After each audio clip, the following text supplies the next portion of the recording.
नमस्कार मैत्रिणींनो, मंजू क्रिएशनमध्ये तुमचे सर्वांचे स्वागत आहे.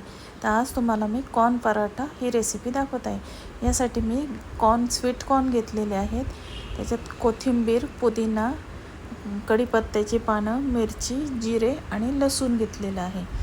आता आपल्याला हे सर्व जिन्नस मिक्सरमधून बारीक करून घ्यायचे आहेत. आता स्वीट कॉर्न, मिरची, कढीपत्ता, कोथिंबीर, लसूण आणि जिरे हे मी मिक्सरच्या भांड्यामध्ये टाकून घेतलेलं आहे.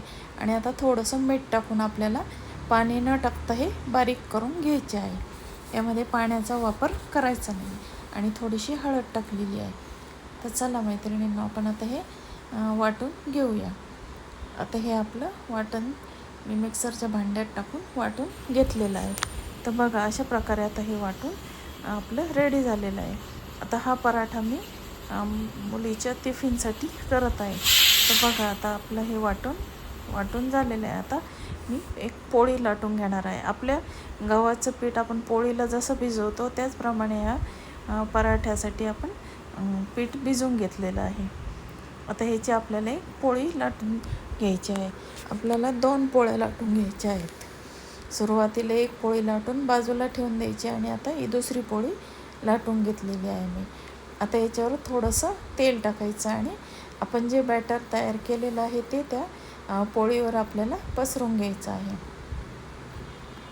तर चला, आपण आता हे बॅटर पोळीवर व्यवस्थित असं सर्व बाजूने पसरून घेऊया.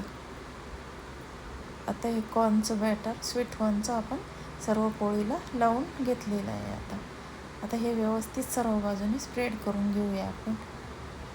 आता हे आपलं स्प्रेड झालेलं आहे. आता ती दुसरी पोळी आहे ती आपण त्याच्यावर टाकून घ्यायची आहे आणि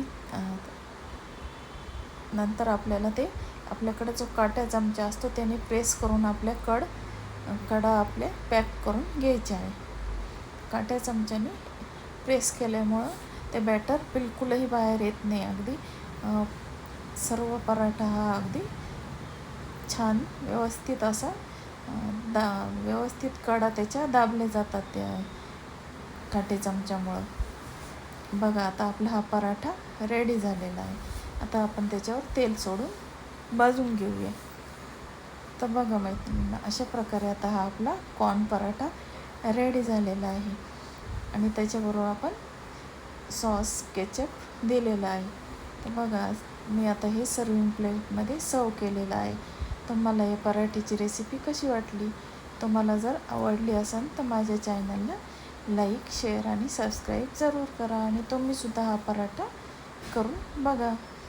अगदी सोपा आणि पटकन होणारा, आता टिफिनसाठी अगदी झटपट होणारी ही रेसिपी आहे. आपल्याकडे जर कॉर्न सोलून ठेवलेले असतील तर अगदी 5 मिनटाच्या आत हा पराठा आपला रेडी होतो आणि मुलांनासुद्धा हा पराठा खूप आवडतो. धन्यवाद.